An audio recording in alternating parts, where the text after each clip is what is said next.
Hey guys, welcome back to another video. So today we're going to talk about what to look for when you're buying a used JL Wrangler. Also, we're going to go over if you should get a warranty with a used. So we're going to start off with this modified Jeep Wrangler JL, and this is a 2022, so it's used. It is a certified pre-owned. As I'm walking up to it, I'm just going to do my visual inspections. Okay, now all I'm really doing is just walking around, seeing if any brush marks into the paint, anything like that. And from what it looks like paint is in pretty good condition. So this is the first thing you want to do, is just check out the exterior to make sure you see any signs of wear, or even, you know, brush marks like that, stuff like that, and go from there. Also, it's a good idea to have Carfax history on it, because you want to know if the owner has been taking care of it, especially if it's a lease turn in. You just want to make sure that the previous owner has been up to par with their maintenance and repairs and recalls and stuff like that, because usually when someone trades in a used JL, they don't necessarily get all that stuff done they need to get done. We did the visual inspections on the exterior. Now, what I like to do when I'm looking for a used JL Wrangler is I like to look underneath. And basically I'm looking for any leaks or signs of abuse, things of that nature. Obviously this is disconnected, so I'm gonna look underneath on this side. Okay, so I don't really see any signs of abuse, but I just see normal wear and tear. Now, skid plate looks like, I don't know if you can pick it up on camera, looks like at some point they did take this off-road a few times. As we look on this side, looks like at some point there was a lot of mud built up in here, and you can tell by the way the shocks look as well. So you see some mud underneath here. So this JL was taken off-road quite a bit. And one thing about dealerships is they will hide all the stuff underneath it and try to sell you it as it is.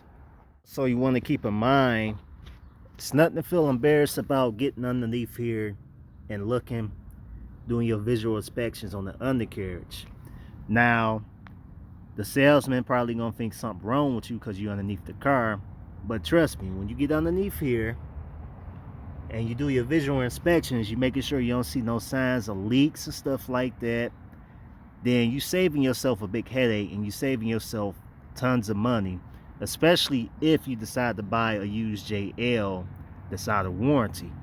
Also, you want to inspect inside the engine bay to make sure ain't no valve cover leaks and stuff like that as well. Also, when you're looking at a modified Jeep Wrangler, you want to see the type of brands of struts or shocks that they are using, because keep in mind, if the previous owner is using cheap modified lift kits and stuff like that, you kind of question yourself, are they going cheap with the oil changes and stuff like that, the maintenance repairs and stuff like that. Also, you want to keep in mind, it's nothing to feel embarrassed about getting underneath here and looking, doing your visual inspections on the undercarriage. Now, the salesman probably gonna think something wrong with you because you're underneath the car, but trust me, when you get underneath here and you do your visual inspections, you making sure you don't see no signs of leaks and stuff like that, then you saving yourself a big headache, and you saving yourself tons of money, especially if you decide to buy a used JL that's out of warranty. Also, you want to inspect inside the engine bay to make sure ain't no valve cover leaks and stuff like that as well. I want to note the steering box. Sorry, I get back underneath here, and basically it's a steering box underneath here that should be metal and black. Now, earlier model JLs came with a aluminum steering box, right?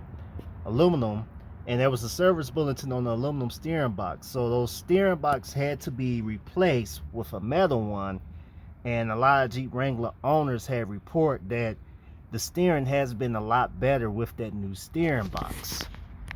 Also, when you decide to go with a soft top, okay, this is a hard top, but if you decide to go with a soft top, you have to worry about the plastic windows. You have to inspect that, make sure it ain't scratches and stuff like that.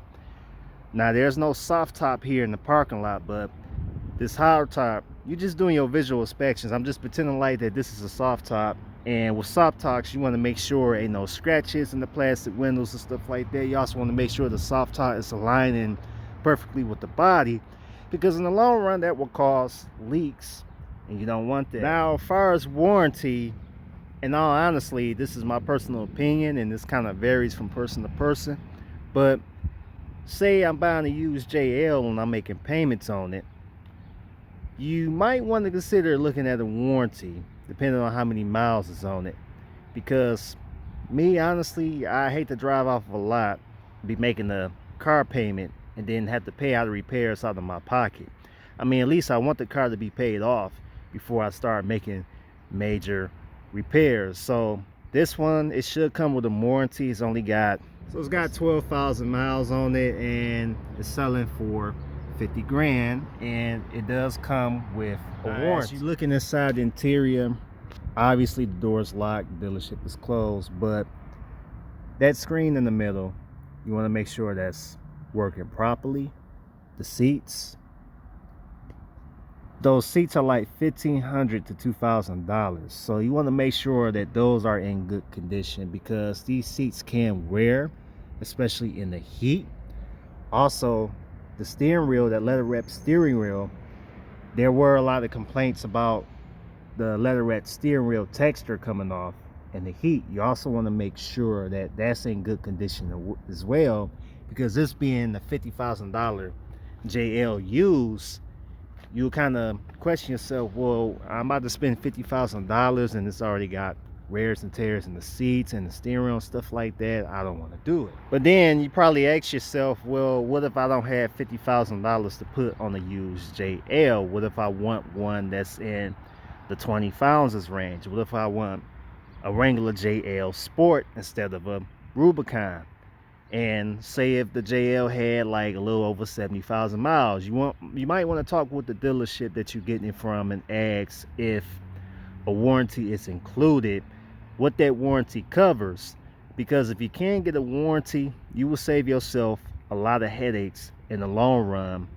Like, you got 70,000 miles on your JL and you can get the warranty up to maybe 91,000 miles or 100,000 miles. I think it's well worth it, because you don't have to make any repairs and the dealership will cover it.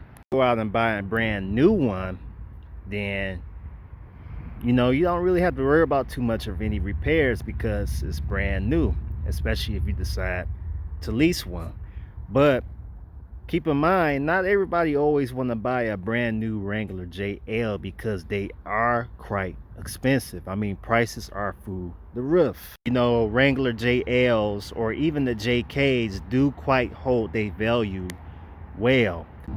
But it's also good to note that Wrangler JLs or even the JKs do hold their value well, and you can get them in different colors. See, this one, because it's pink, this will probably be more suitable for a girl, and with the blue toe hicks, this is a 4xe. So there you have it.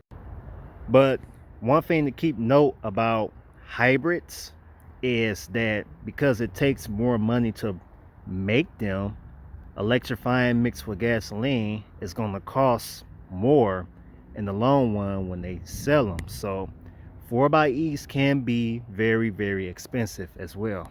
You want to make sure you get your money's worth, no matter if it's a used JL that's modified or a JK that's stock like that, or even a brand new one. So you're gonna spend a hefty price on something, make sure you're getting your money's worth. and just do your visual inspections and go from there.